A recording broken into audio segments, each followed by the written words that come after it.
way to finish it. You got to finish it with the gold bars and the purple plates. What a better way to finish up. Shout out to Valor Fitness, and what a great finish to our season. The 2024 champions are the ATL. Wow. Okay, let's go.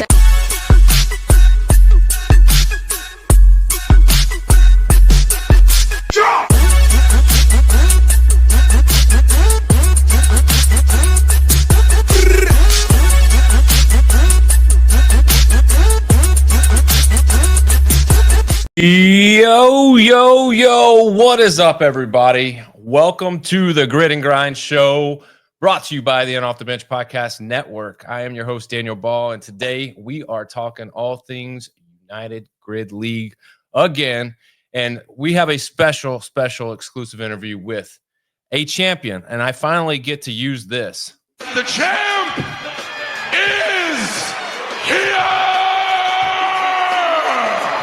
Because the champ is here. Amanda Fischer of the Atlanta Wild is joining us. We're going to get her story. We're going to talk to her about a magical season. And if she's not the 2024 MVP, I don't know who is. So we'll get to all that. But first, we got to plug the sponsors. We got business to attend to so that we can keep this StreamYard going and keep these colors and graphics and all that good stuff. So first, Chinook Seedery, whether you're on the field or in the boardroom signing deals, Chinook help you get the job done. Memphis City Designs, get your brands, gear, and logos on everything from shoes to underoos. It's the holiday season. Off the Bench gear is in stores. Go pick it up, fill the stockings, put it under the tree, leave some out for Santa. I don't care. Just go pick it up. Relief Chiropractic. Go see my boy, Dr. Vic Robinson. He is rejuvenating people and adding years to their lives. Trust me, got the magic hands. Go see him so he can hook you up. And finally, Old Dominic Distillery. Experience 150 years of tradition in the heart of downtown Memphis. From bourbon to vodka, whiskey to gin, Old Dominic's got you covered. Stop in today for a tour. Or, as you know, Santa might partake in a little Old Dominic Distillery action. He might like that instead of some cookies and milk. Also, you got Christmas parties coming up. I'm sure that you got to bring your booze. So stop by, tell them Off the Bench sent you so they can hook you up. And with that, the bills have been paid. The business has been attended to. So let's welcome on to the show with the biggest interview in podcasting this week, Atlanta Wild superstar, Amanda Fischer. Amanda. Hello. What up? What an introduction. Thank you so much. Thank you for having me. Of course, we try to do our best with what we got. Obviously, the sponsors help, and I'm serious. If you're one of those people that need stocking stuffers, like check them out. They'll hook you up. They got good stuff. So, but with that, we got to get into your story. It has been a wild couple of months, to say the least, with the ending Atlanta of Wild. the exactly, pun intended. Pun intended. With just the end of the regular season and just hurricanes and Vegas and then Fort Lauderdale, regular season playoffs, mix, just a lot going on. But the one thing that's constant is you doing what you do, which is lifting heavy weights and getting after it on the grid. So the first thing I really want to get into you with is the story. Obviously, we talk about, these teams being in different locations. And one of the things that I've learned quickly is that there are players coming from all over the country to play for certain teams. And, it sparks some interest into like, where do people live? Where are they from? So I'll start with you. Hometown. Where's home for you? Like hometown where I grew up. So I do currently live in Atlanta. So that is that's home current. But I was born and raised in Wisconsin, Wausau, Wisconsin, specifically. Holy moly. What a different, in its own right. I moved from Memphis, Tennessee down to Fort Lauderdale and then over to Tampa now. Different worlds. I'm not sure about the life in Wisconsin in comparison to the life in Atlanta, but, growing up in Wisconsin, what's that like? I mean, for the most part, it's about the same, except when it comes to the 9 months of winter that Wisconsin has during the year. So I definitely don't miss that. I miss the snow, especially around this time of year, getting close to Christmas, but I do not miss that cold. But yeah, I grew up in this central Wisconsin is where Wausau is, like right smack dab in the middle. Do the whole hand trick. It's right there. Oh, Um, nice. but yeah, I mean, I moved down to Atlanta in 2020, actually in the middle of everything being shut down. I was just like, Was there something why in not? what happened in 2020? What? Yeah, I Some try to something was block all happening. that Something out. went Yeah, around. something big. So Yeah. why the move? Why the change? You just Yeah. ready So to for a different lifestyle? kind of a little bit. So I was actually living in Minnesota at the time. I had been living there for 2 years, and I had just signed up with my coach, Kyle Spears, with Blacklisted. He's my CrossFit coach. I had just signed up with him in April of 2020, something like that. And he invited me down for a training weekend in like June, and I came down. While I was there, I kept joking around. I was like, I think I'm gonna move here. Like, and he was like, oh yeah, you totally should. And I'm like, no, I'm gonna move here. So I got back up to Minnesota. I was coaching CrossFit and working at Home Depot at the time. And I went to the store manager at the Home Depot that I worked at, and I said, yo, what do I got to do to get transferred to a store down in Roswell, Georgia? And a month later, I was living in Roswell, Georgia. I mean, what a drastic like comparison of jobs. I mean, you're CrossFit coach by night, Home Depot worker by day. Like it's hmm two totally different things. Obviously, Yeah. you gotta do what you gotta do. I mean, you're hustling, you're grinding. I when I looked at your bio, it said that you were a college softball player. So I who was. did you play college softball for and what position? Yeah, I played at a Division III school in Wisconsin, the University of Wisconsin-Eau Claire. What position do you think I played? That's my favorite question to ask when I somebody asks me what mean, position I played. when I see you on the grid, you don't strike me as you strike me as a corner person that's going to hit bombs. But, Mm. there could be like this dog in you that like says catcher. So I don't really know, but those are my three. You're either a corner or you're a catcher. So what is it? That's honestly, both are technically correct. Oh, okay. And you See, can add outfield to the mix. you were So truly a utility player. truly in all my sports that I played, but no, in college, so I caught all growing up. Um, I was a catcher in high school and travel ball, all that I caught. And then when I got to college, my coaches were like, "Nah, you're too fast. We're not wasting that speed behind the plate." So they put me in the outfield my freshman year. And I kind of flip-flop between right and left field depending on if our lefty or our righty pitcher was pitching. Um, and then my sophomore year, I got to do a little bit of catching because our starting catcher at the time could not catch our freshman pitcher's rise ball. If she had a rise ball, it broke hard. And she just had a hard time handling it that first year with her. So whenever she would go into pitch, I would get put behind the plate. And then my junior year was back in the outfield starting.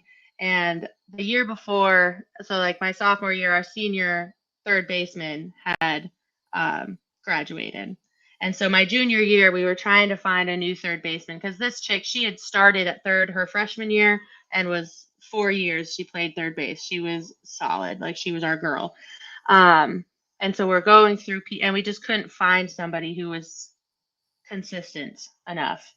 And so one day my coach came up to me and said, "Hey, Fish," that my last name is Fisher, so my nickname is Fish.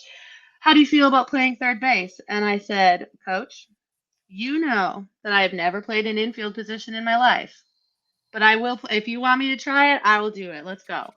It's like a loaded question. Like, how do you like coach comes to you, how do you feel about doing this? And you're like, well, can I say no? Like, I don't think I can say no.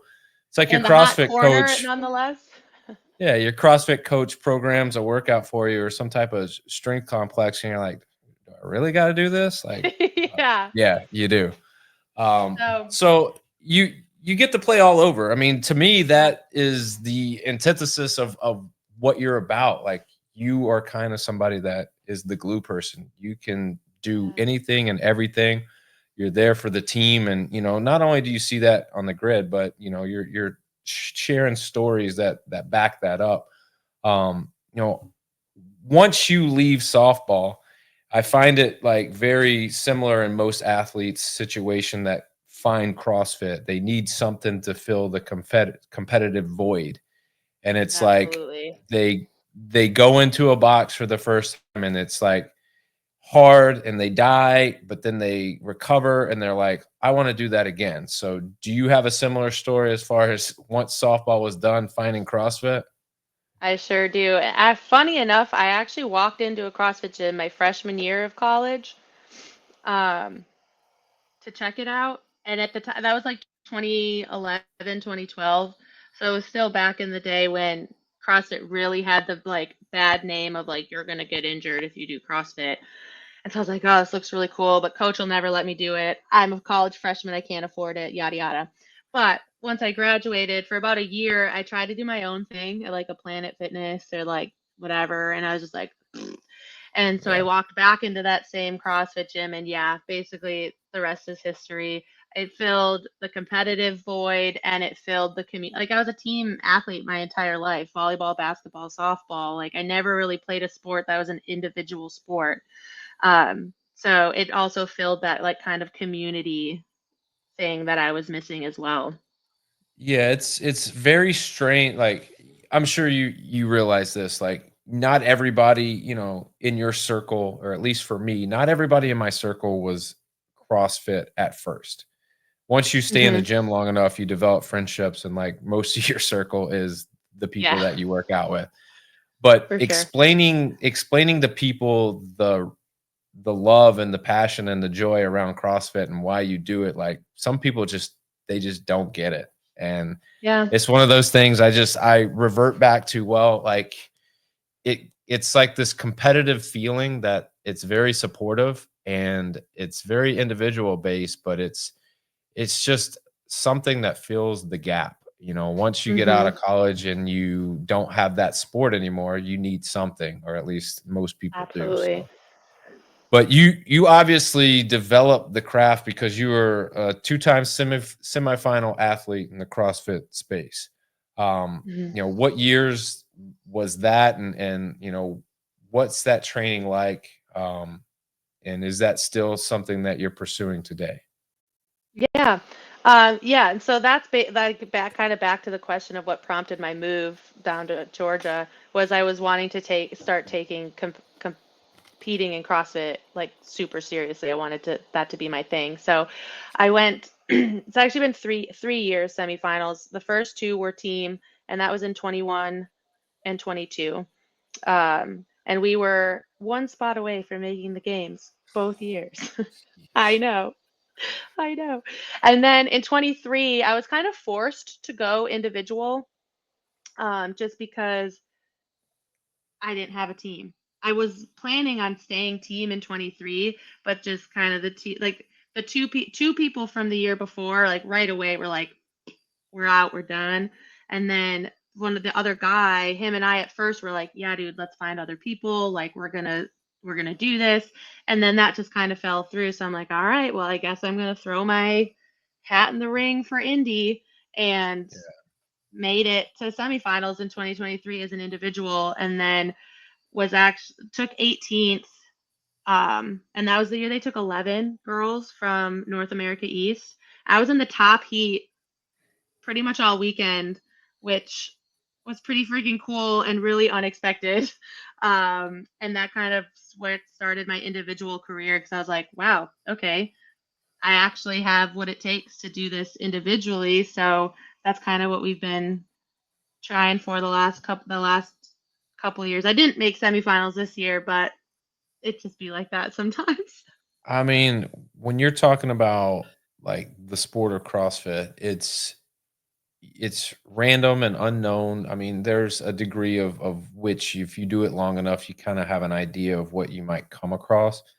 But as Yeah. far as like the actual workouts in themselves, it's a very different feeling that you can get depending on what movements are stacked behind or in front of other movements Yeah. and what the structure is, because some of the open workouts, we'll take that for instance, are you have to earn the right to lift heavy, and then some are lifting heavy to earn the next piece, and then some are just, quick bursts, and then some are these, you know, Mhm. couplets that are 10 rounds of something and it's just awful. Like I think a couplet that is like an AMRAP is probably the worst workout I could do. Like snatches and double unders, like that's just a terrible workout. Like give me a break.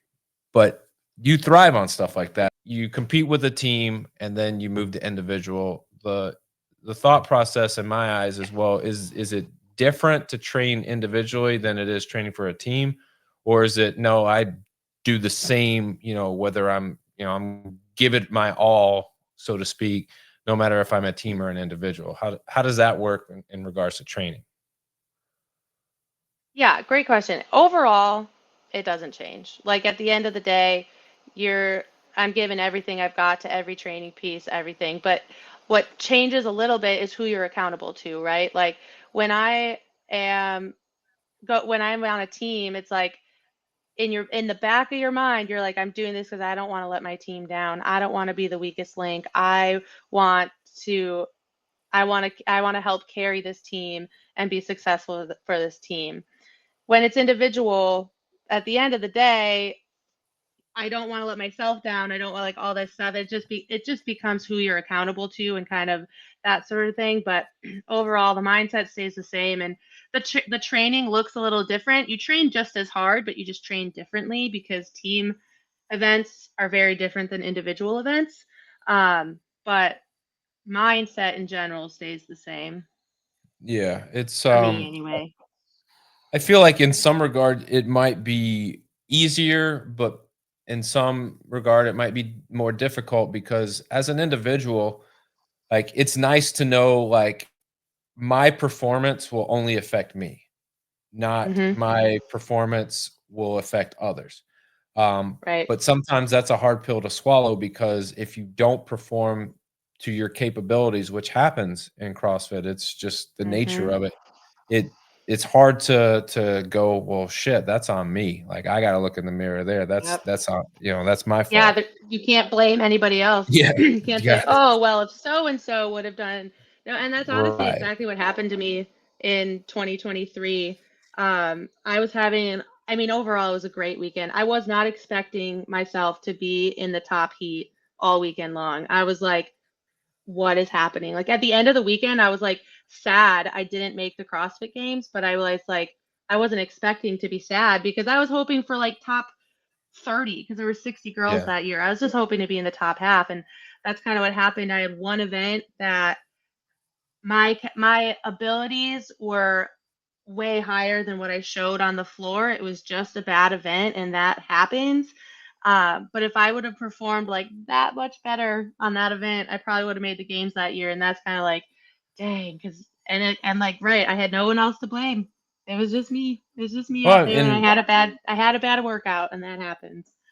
and sometimes you know the workouts in advance, sometimes you don't. I would say in this particular case, you knew the workout, and if it was Hmm. trained, it's trained in a different capacity than on a weekend where they just beat the shit out of you and like this is Hmm. my fifth workout sandwiched into eight Yeah. different workouts, and like the feeling on my body is way different than when I trained Hmm. it. So that's part of it, and I think Yeah. the biggest thing to do, when stuff like that happens is how do you bounce back from that? And we'll talk about that, when we Yeah. talk about what we're planning for next season. But I want to get into grid. Obviously, grid has gone through an evolution. It Hmm. was the MPGL, and it was bright lights and big stages, and it seemed like a lot of money being thrown at it. It failed. To Hmm. just to be frank, it failed, Yep. and it made a resurgence. They went with a regional format. They did the Florida Grid League, and that did Hmm. well. And now it is the, what you see today, the United Grid League, which, Hmm. had 8 teams, most from the state of Florida, branched out to Atlanta. Now, this next season, you're going to have a team from Houston, which is nice. It'll make the 9th team. Hmm. Like, I'm not a math guy, but it seems like there should be an even number and there should be one more team. I'm not speculating one way or the other, but I feel like there's probably another team coming on the horizon, and hopefully they get that done for Yeah. 2025. But what was, did you find grid during MPGL days, or did you find grid after the fact? After the fact, well after the fact, honestly. Grid found me more than I found Grid, to be completely honest. I didn't know about it until, well, I have so someone I know played for the Wild when it was the Gainesville Wild, and she's on the Sharks now, but she had tried for a couple of years. She had tried to get me to play Grid, and I just was like, it was kind of it was never at the I don't know.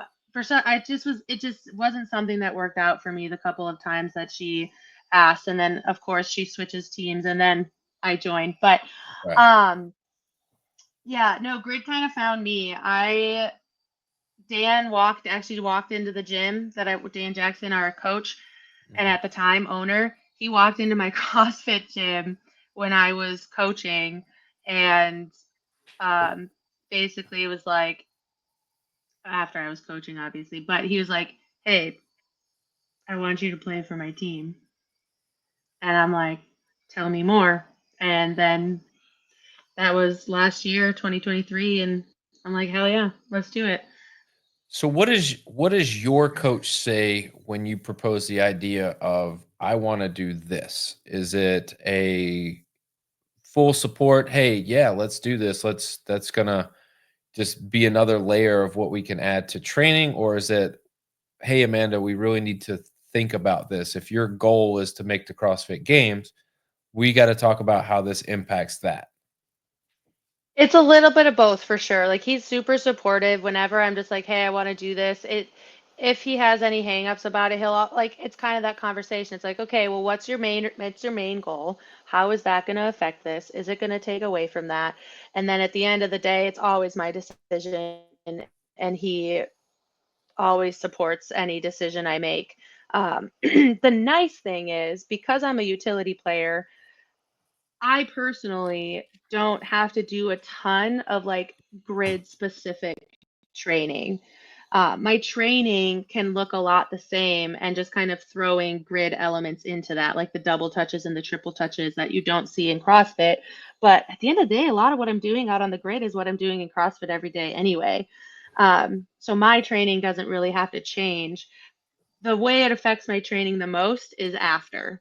Like my CNS is like after a grid match, like, because I'm physically, emotionally, mentally just like completely drained after Well, a grid you're match. crushing all 3 energy systems in one, Yeah. and especially depending on the format, the race format, like it could be a heavy, front squat, or a heavy thruster, or even, Mhm. kettlebell ground to overheads, and like it could be a number of different things, and your body's going to react. But also, like, the training that you're doing on the back end of that for Mhm. CrossFit is, like, you could have a really grueling week of training headed into a match, and it might affect you differently. um Yeah. so very, very interesting. I always wondered, what coaches thought, of CrossFit athletes, doing grid. Now, when you talk about, is grid element something that your coach helps program, or do you have to program those on your own time? For me, so I know like Griffin Raleigh on the team, he actually coaches gosh, like 3 or 4 of the girls on our and one of the guys actually. He coaches a lot of the athletes on the Atlanta Wild. So I know Griffin throws actual grid stuff into that. For me, my coach just will kind of put any grid touches you need, like that sort of thing, just because I I know what I need for grid to make me feel prepared for a weekend. So again, it doesn't have to be it doesn't change my training all that much. I will say I think my coach secretly wishes I didn't do grid, but I love it and it's super fun. So, and I think it makes me a better CrossFit athlete. I really do. Just because it gets a level of intensity that you don't always hit, especially when you're competing individually in CrossFit. Um, Well, I so, also think it's like a training day, is it not? mhm. Like you Oh, like absolutely. it even might even be more comparable to a competition day, like a Yeah. singular, like here's our competition, and you're gonna spend, 3 workouts in a day, and then that's it. Like obviously, Yeah. grid is more races than three, but like you get the Yeah. point. Like it's very high stakes, high intensity, and Mhm. which training should be those things, but at the end of training, Mhm. like you're not winning and losing, you're just getting better or you're Right. not. So Yeah. At grid, it's like it's less volume than a CrossFit competition or than a normal training day, but the intensity is so much higher. And it's for an hour and a half straight. Because even if you're not running a race, your heart still just is pounding because you're locked in watching your teammates go. So um it's well, just that 90 and minutes of just there, you might, one race might ask of one particular movement pattern, but the next race that you're in might ask for a different set of movement patterns. So there's a level of, Mhm. I got to go from this to warming up for this. And I don't know about you, but like I'm 40, and like if you're asking me to front squat and then turn around and do some snatches, like there's a lot of prep work that's going to be involved in getting ready for Yeah. that. So I could see it being like a constant, hour and a half of moving, Mhm. and that's tough, especially when you throw in your day-to-day training on the back end of that.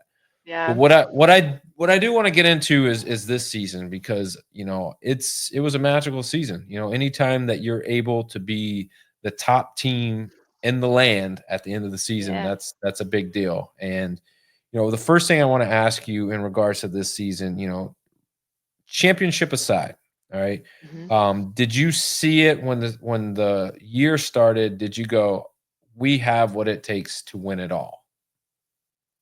Absolutely. Like if you look at our team on paper, we had have um we had everything it took to be a championship team, 100%. We had the strength, we had I mean, we could have had a little bit more on the gymnastics side, but we had enough on the gymnastics side. We had enough for that. And we had the experience. We had only I think we only had like 1 or 2 true rookies. We had a few people that came back after some time off, or they played way back when it was MPGL, but like we had the experience. We had very few people who had never played grid before. So yeah, on paper and after the first match, even it was like, yeah, we got this. And then we had some hiccups in the middle of the season with three, our last three, our last 3 matches of the regular season. Execution was a big problem for us in kind of those 3 matches. We had just like especially get the first match against the Aces this season. We lost that match. The Aces did not win it. Like don't get me wrong, Aces are a fabulous team. They're always super competitive, and you have to bring your A game, and we didn't. We beat ourselves in that. We had way too many execution errors that weekend, and that was kind of my thing. I was like, if we execute, we can win the entire thing. I mean, I would say you executed. I mean, there are little things, but to me, grid is so fast paced where transitions matter. And I think, talking Absolutely. to Sophia Davenport, who played with the Breakers, but she's now the Mhm. owner and coach of the Houston team. She said, having veterans helps. She's, Mhm. going to have some veterans, I think, on this Houston team, but she's going to have some rookies as well. And like when it comes to how to prepare and just transitions and movement and the format and the structure of grid, like it is super helpful to have some vets. So I think that Absolutely. may be what the determining factor was for you guys to be able to, have a couple matches where you didn't execute, but you were still able to win it Mhm. all because you Mhm. had the right people in place to overcome that. If you have a Yeah. house full of all rookies, like it may not have worked out the same way. Um, was this Yeah. in comparison to last season, was this your best personal season? Mhm. Um. Okay. I mean, Or or was there more in the tank? Do you feel like you could have done better? I always feel like it could do better. Like there's always it's like that whole like I'm happy with how I did, but it's like you can always improve, you can always get better, you can always get faster. But in general, like last year was my rookie season, so I would say this year was better just in the terms of like I fully understood. Like I was still learning a lot about grid last year. I was utility player of the year last year, so I still did really well. But I was still learning. And there were still a few things this year, and I was like, wait, what? I'm like, oh, okay, now I get that rule. Like, there's a lot of intricacies with the rules and the subbing and the blah. Like, there's a lot Yeah. to it. And so last year, I was just learning all of it. And so this year, like I felt more confident going out there. I felt like I could really help my teammates because I had the experience and I had like the been there before, so I was able to kind of help. So I would say this year is probably a little bit better, just because I had that rookie year under my belt. Yeah, what would you say the highlight for you? I mean, winning it all is definitely something, but was there like a pivotal moment where you overcome or you go, this was what catapulted us to win? Honestly, Sunday, the entire day, like the team, we just came with a completely different, like locked in, focused mindset. Like against the Aces and the Sharks, we'd win a race and we'd be pumped. But then back at the start line, the entire team is just like, okay, breathe. We've got more. Like that was one race, we've got another one. And so like we just came into Sunday, the playoff match, the championship match was just like different type of focus and calm to us. And like we did execute darn near perfectly.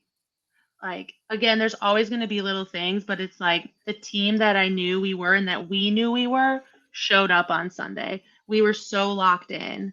Um, Yeah. and that I was mean, really it cool it to see. showed That was from everybody. it showed. I mean, you guys jumped out on, well, starting with the Aces, you jumped out on them. It was 8-3.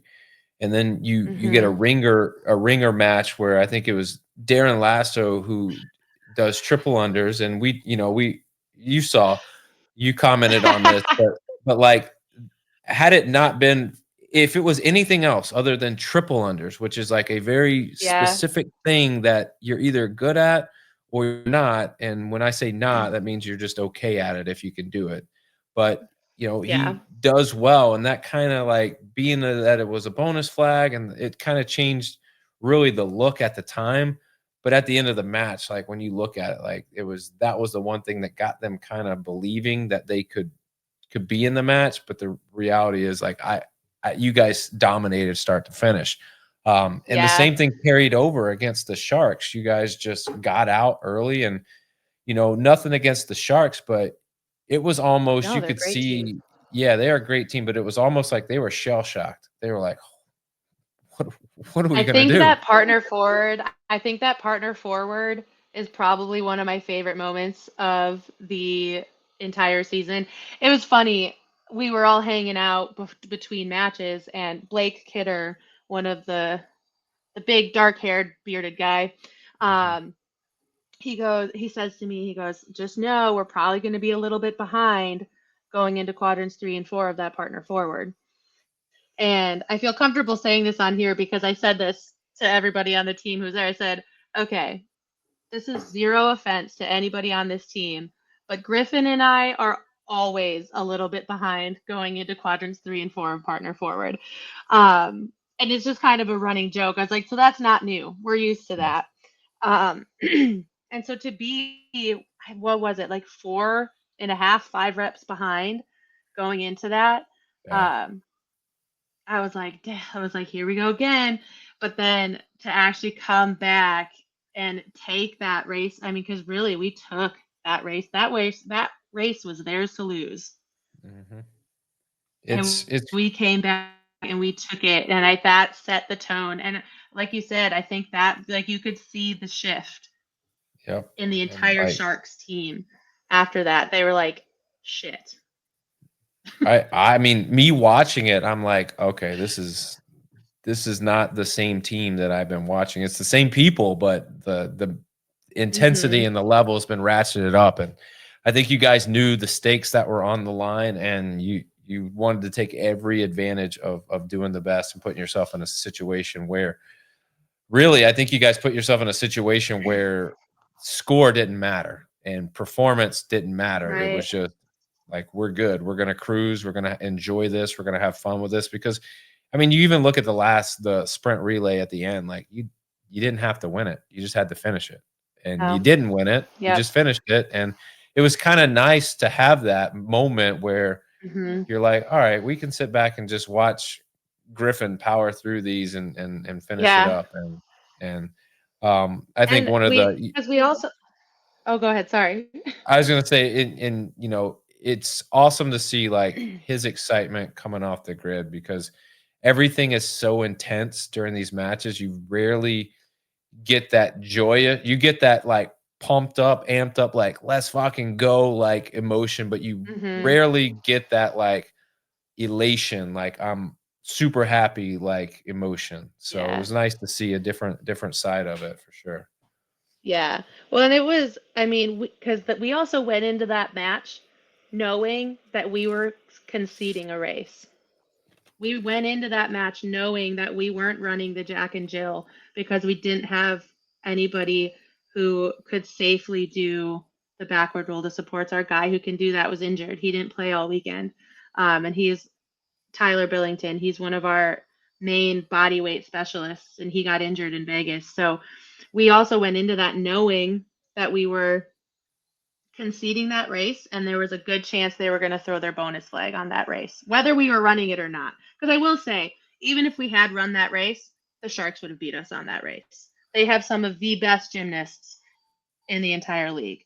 I mean, Quentin and David Blatt, like, we have only a couple of people who can do butterfly ring muscle ups on our team. So, like, regardless, we would have lost that race, and that just is what it is. But we went into it knowing that we were conceding that, so we had to do everything to set us up so that concession didn't matter.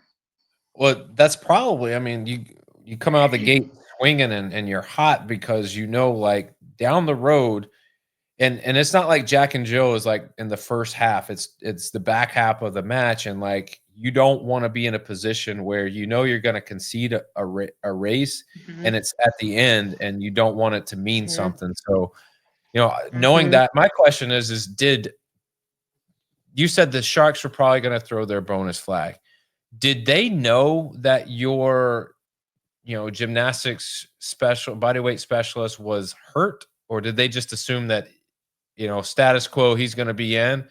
Because like, to me, there's like some strategy into that where you're like, hey, I know you're hurt and you're not going to be able to do this, but I'm going to put you in there so you can run down there, and we might sub out and concede, but I just don't want them to throw a bonus flag on this. No, so they didn't know. Nobody knew until, other than us, obviously, until right before the race. And we knew that the Sharks, or we assumed that they were going to throw the flag on either the Jack and Jill or the female triad. Those were the two that we figured they would throw it on. We were hoping it would be the female triad, but You were like, I they wish put they they would. I wish they would throw it on the female yeah, triad. yeah, just like the super team, do it Yeah. again.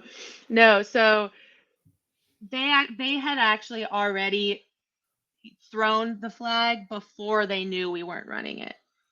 And the only like we thought about, okay, do we run the first two quadrants, the bar muscle ups, the ring muscle ups, and we're like, no, why would we do that? We know we're not going to finish it. We know we're going to take 0 points. Currently, as it stands in the rule book, there's no minimum work requirement. So save ourselves for the triads because the triads are going to matter. We're not going Yeah, to finish this race. We're going to take 0 anyway. So save it. the worst thing you can do, I think, is tax yourself unnecessarily, but also put Mhm. somebody out there where it's not necessarily their specialty and they hurt themselves. Mhm. Because that's Right. that's one of those movements that is a very specific skill where if you're not doing it properly or Yes. right, like the level or Right. there's an increased amount of difficulty Mhm. to that where you can get hurt. Absolutely. But Absolutely. We had some obviously, people working on them. It was just wouldn't have been safe for them to compete them, right, you know, right. like kind of like you were So saying. you win it all. What's the feeling like once it's over? Do you immediately celebrate? Do you need some time to just chill out and process it, or are you still feeling like fuck yeah, we're the champs? um, a little bit of all of it, honestly. Like we celebrated right away. We all went out together that night and celebrated. But like throughout the night, it would be like, "Hey guys, guess what? We won. We're the champs." Like that type of thing. And like The champ like is Yeah, see, twice, exactly. twice in one episode. Love it. Like I've texted Mia and Dan. And I'm like, "Hey, remember that one time? Remember that one time?" So it's definitely a little bit of all of it. And I feel like there's still times I think about it, I'm like, that's surreal. Like again, I knew we had it. I knew we had the people for it, but it still is just like, wow, we mother effing did it. Like we did the thing. Like this is freaking cool. The first ever United Grid League champions. That's right. Nobody will ever take that away from you, and that's Nope. a big deal. Yeah. What what is next? Obviously, let's do this. Let me ask you this first. Now that you're the champion, how long do you let that simmer? How long do you appreciate that? How long do you celebrate that? Or because, of the CrossFit season and things like that, you've put that on the back burner and now it's on to the next thing. No, I'll revel in it for a while, especially I'm waiting for the pictures to be sent out from the grid league so that we can I'll revel in it for a while, but also getting back to work right away too. It's like it's a little bit of all of it. You really can I like again, my training never really changes. That that stays the same. So it's like after winning a CrossFit competition too, you just in that like you're kind of always slightly reveling in it a little bit Well, for it's like until the next year, pretty much. Just like, yeah, we're the the champs. I think you got to because it's most CrossFitters that I know that compete at the highest levels and they're immediately it's like you don't know what to do if you're not training for something. So it's like, Yeah. well, I mean, I'm going to enjoy this, but on Monday I'm going to go back to the gym and do what I normally do, which Yeah. is start training because what I do know about CrossFitters, if you leave them to their own, you know, vices, they will find some bad things to do. So, but obviously being in the gym helps keep you grounded and keep you level. But Absolutely.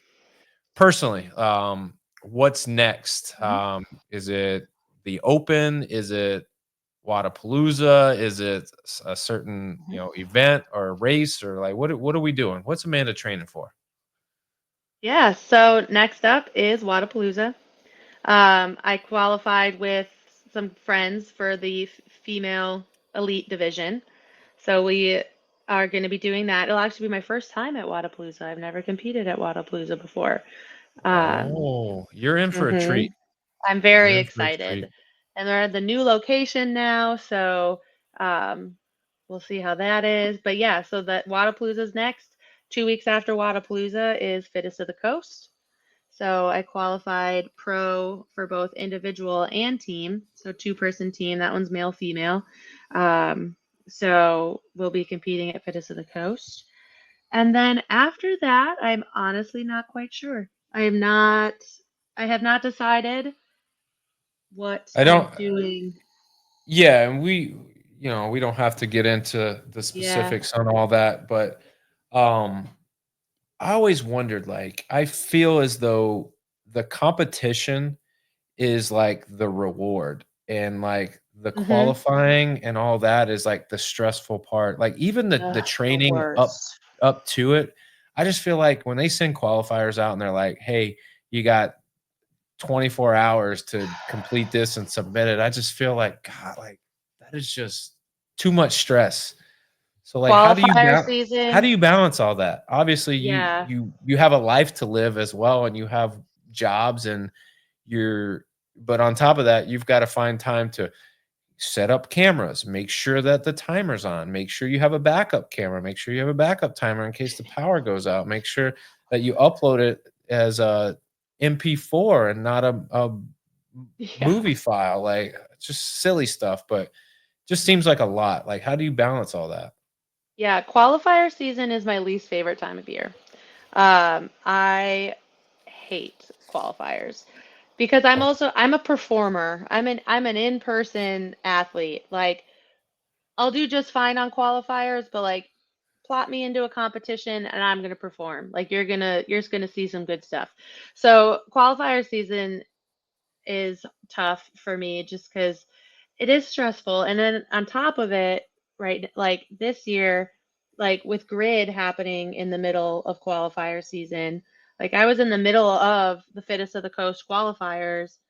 I think our Vegas weekend was in the middle of that. So I had to come home from Vegas after 2 matches and do a qualifier workout. That's what I want to do. Is come home from Yeah. Vegas and jump into some high level intense CrossFit. Yeah, and then like right at like a week after the Fittest of the Coast qualifiers ended, Wadapalooza team qualifiers started. So it just becomes like 6 weeks of you're just and so you're kind of constantly in this high stress because even if it's just one workout, you still have to give everything you want to that workout, 100%, and then you're sitting there waiting for the leaderboard to populate. That seems like it's worse than actually submitting the video.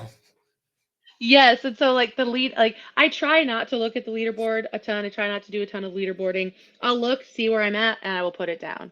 I just need to know where I'm at, and then I'm going to put it down. I'm not going to sit there and scroll and look at other people's stuff, and like that stresses me out. But I remember when I was doing individual quarterfinals for the first time in 23, my coach was like, "Don't look at the leaderboard, da da da."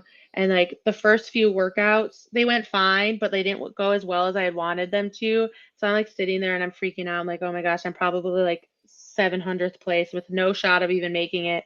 And so I went against his judgment and I looked at the leaderboard to see where I was at. And I was like, I was outside of qualifying after the first day for quarterfinals, but there was like 3 workouts left. So, but barely. So I was like, oh, I'm good.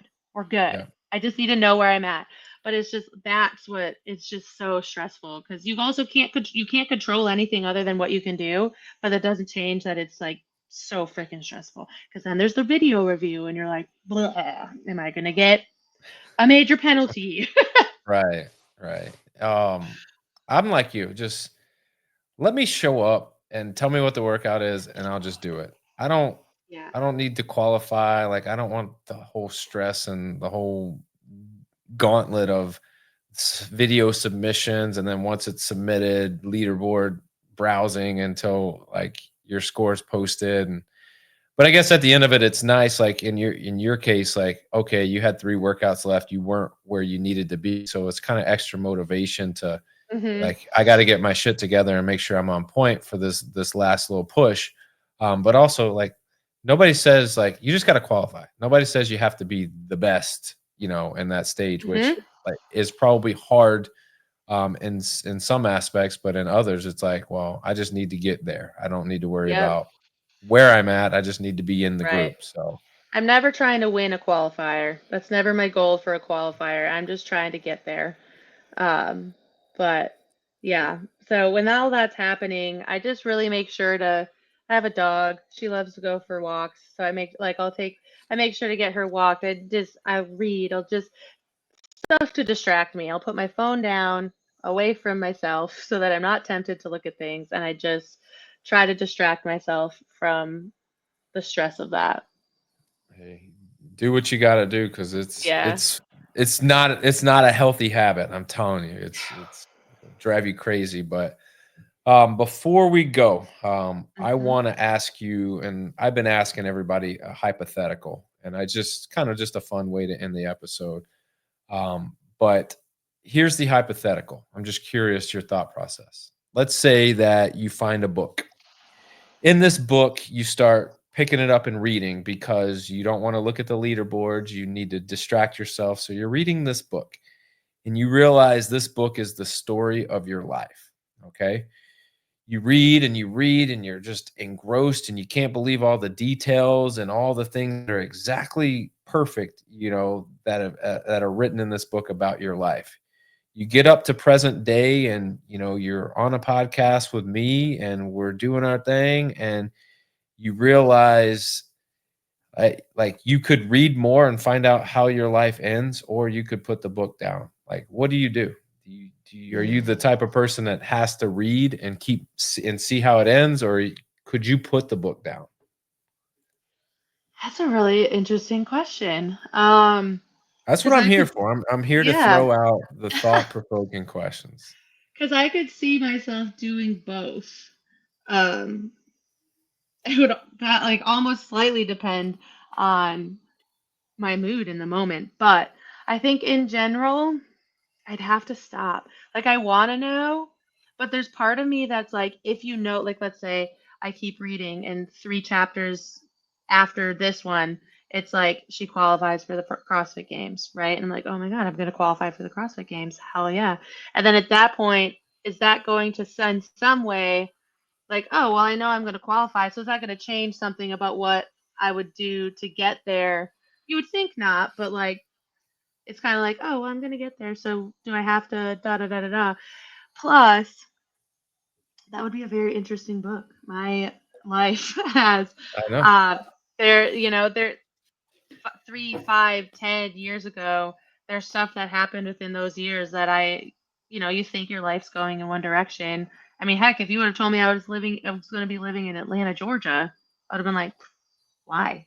You know? So I think I'd stop because you could think your life is going one way and then it just goes and there's always a reason for everything. And so I want to be surprised. I want everybody else What to be if surprised. what if you read 100, 200, 300 pages and you get to present day and you realize there's only like 2 pages left? Ooh, What would you do then? Because that changes the game right there. 2 pages left. It means I'm gonna die. Yeah. So I mean, are you reading it to find out how?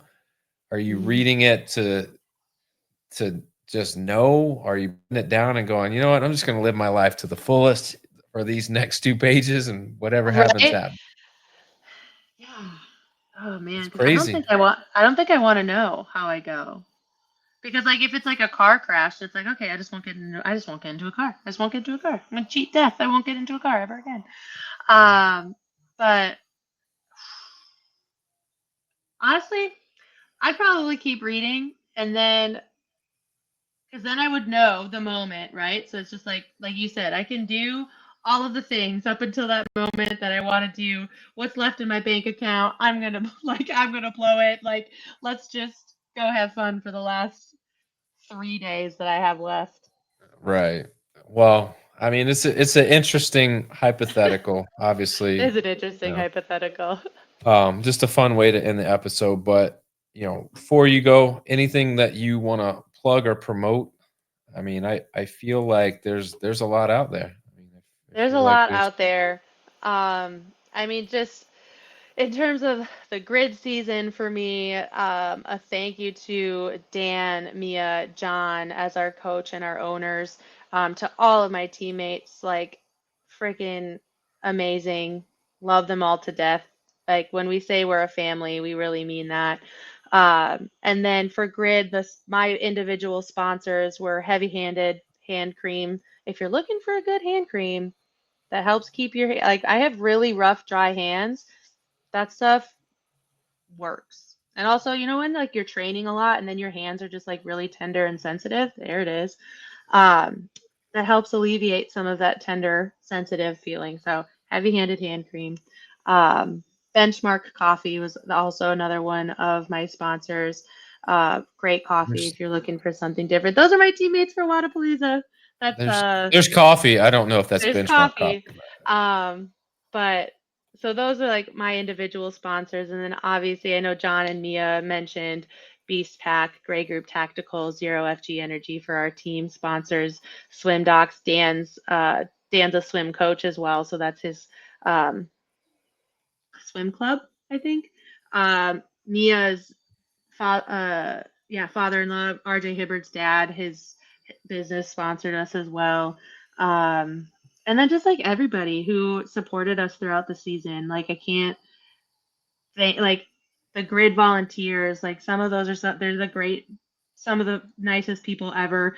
They DM me on Instagram all the time, and just like everybody who helps support us in any way, emotionally, financially.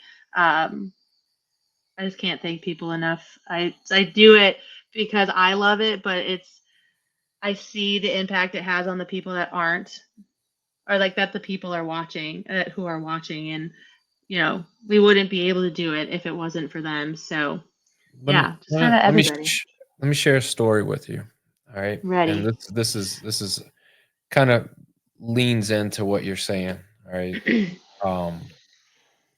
I have two daughters. My oldest daughter is 7.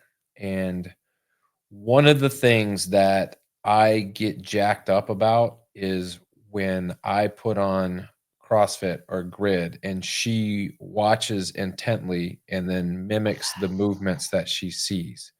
Mm-hmm. And it's great that she's doing that.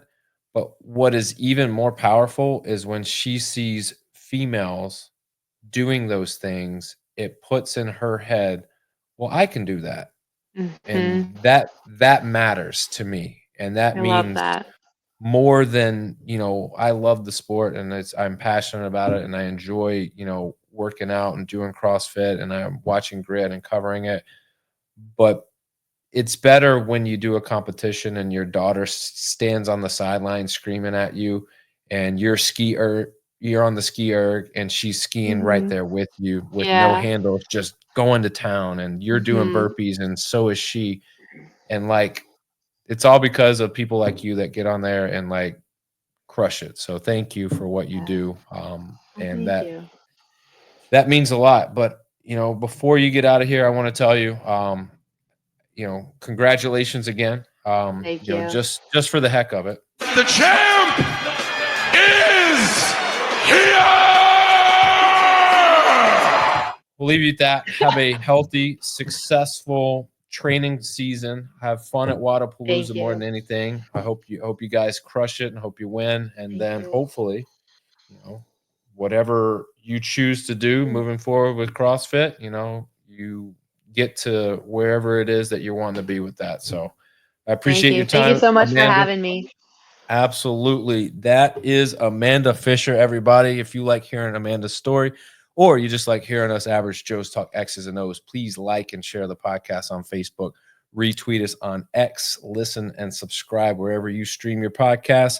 Head on over to YouTube in a few minutes. We had some technical issues that I got to get out of here, but in a few minutes, you'll be able to get this episode as well as all the other episodes at your perusal. So you go check it out, hit the like button, hit the notification button, hit the like, love, heart, hugs, loves, send some messages. I don't care. Just do it all. But we'll be back, in Off the Bench podcast next week. We're going to be talking a lot of LSU baseball on deck. We got some Oklahoma gymnastics on deck. So, but most importantly, in the grid space, we will be talking to Jess Kresman and Tomas Pacenda of the Tampa Bay Brigade on Monday night. So it'll be a good one. So y'all be back, be ready. And as always, remember, strong bodies, sharp minds, grit and grind all the time. We are out.